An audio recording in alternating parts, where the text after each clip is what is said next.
আসসালামু আলাইকুম বন্ধুরা, আশা করি আপনারা সকলেই ভালো আছেন আর আপনারা দেখছেন এমডি ভয়েস টিভি। বন্ধুরা, আজকের এই ভিডিওতে আমরা বলবো যে সর্বশেষ যে ব্যক্তি জান্নাতে যাবে এবং তার সাথে ঠিক কি কি করা হবে সেই সম্পর্কে একটি বিস্ময়কর সত্য ঘটনা, যা শুনে আপনার মন ছুঁয়ে যাবে ইনশাআল্লাহ। তাই চলুন আজকের এই ভিডিওটি শুরু করা যাক। আল্লাহর প্রিয় রাসূল সাল্লাল্লাহু আলাইহি সাল্লাম বলেন, সর্বশেষ যে ব্যক্তি জান্নাতে প্রবেশ করবে সে পুলসিরাতে একটু হাঁটবে আবার পড়ে যাবে, জাহান্নাম তাকে আঘাত করবে। এভাবে সে পুলসিরাত পুরোটা অতিক্রম করবে এবং বলবে, ওই সত্তা কত মহান, যিনি আমাকে এ বিপদ থেকে মুক্তি দিয়েছেন। অতঃপর সে বিশাল এক গাছের সামনে আসবে। সে বলবে, হে আল্লাহ, আমাকে এই গাছের কাছে নিয়ে যান, যাতে আমি তার ছায়ায় আশ্রয় নিতে পারি এবং পানি পান করতে পারি। তখন মহান আল্লাহ তাআলা বলবেন, হে আদমের সন্তান, আমি তোমাকে এটা দিলে তুমি আবার অন্য কিছু চাইবে।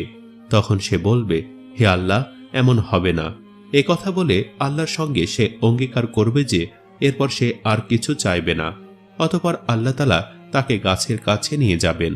তখন সে গাছের ছায়ায় দাঁড়াবে এবং পানি পান করবে।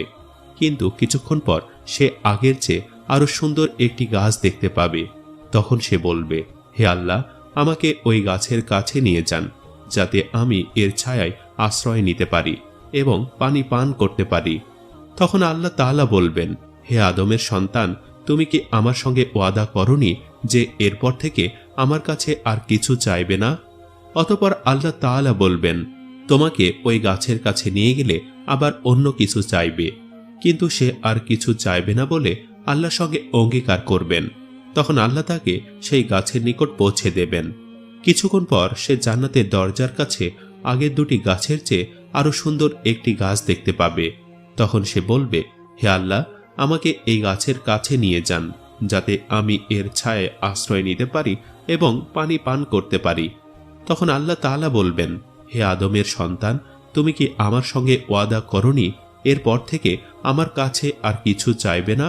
সে বলবে, হ্যাঁ হে রব, এটাই শেষ, এরপর আর কোনো কিছু চাইব না। এই বলে আল্লাহর সঙ্গে সে অঙ্গীকার করবে। আল্লাহ তাআলা বান্দার প্রার্থনা কবুল করে তাকে গাছের কাছে পৌঁছে দেবেন। জান্নাতের দরজার কাছে আসার পর সে জান্নাতবাসীর আওয়াজ শুনতে পাবে। তখন সে বলবে, হে রব, আমাকে এখানে প্রবেশ করিয়ে দিন। তখন তাকে আল্লাহ বলবেন, যাও, জান্নাতে প্রবেশ করো। সে বলবে, এখানে আমি কিভাবে থাকব? মানুষ তো সব স্থান দখল করে আছে। তখন আল্লাহ তাআলা বলবেন, হে আদমের সন্তান, তোমাকে কি দিলে তুমি সন্তুষ্ট হবে? দুনিয়ার কোনো বাদশার মতো হলে তুমি সন্তুষ্ট হবে? সে বলবে, হ্যাঁ হে রব, আমি সন্তুষ্ট হব। তখন আল্লাহ বলবেন, তোমাকে এর চেয়ে বেশি, এর চেয়ে বেশি, এর চেয়ে বেশি, এর চেয়ে বেশি দিলাম। পঞ্চমবারে সে বলে উঠবে, হে রব, আমি সন্তুষ্ট। আল্লাহ তাআলা বলবেন, এগুলোর সঙ্গে তোমাকে আরো 10 গুণ বাড়িয়ে দিলাম। তোমার চোখ ও মনের সব কামনা বাসনা পূরণ করো। অন্য বর্ণনায় পাওয়া যায়, রাসূলুল্লাহ সাল্লাল্লাহু আলাইহি ওয়াসাল্লাম বলেন, আল্লাহ তাআলা বলবেন, তুমি যে পরিমাণ ইচ্ছা করেছ তা এবং দুনিয়ার 10 গুণ জায়গা তোমাকে দেয়া হলো। এই কথা শুনে সে বলবে, আপনি আমার সাথে ঠাট্টা করছেন, অথচ আপনি হলেন সর্বশক্তিমান।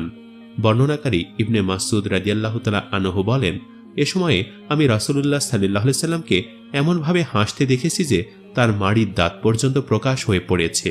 সুবহানাল্লাহ। সহিহ মুসলিম, কিতাবুল ঈমান। এরপর আল্লাহ তাআলা বলবেন, তুমি আরো চাও, এটা চাও, ওটা চাও। আল্লাহ তাআলা সমস্ত মনের ইচ্ছা পূরণ করে দিয়ে তাকে সেই জান্নাতে প্রবেশ করার জন্য অনুমতি দেবেন। আল্লাহ তাআলা আমাদের সকলকে জান্নাতবাসী হবার তৌফিক দান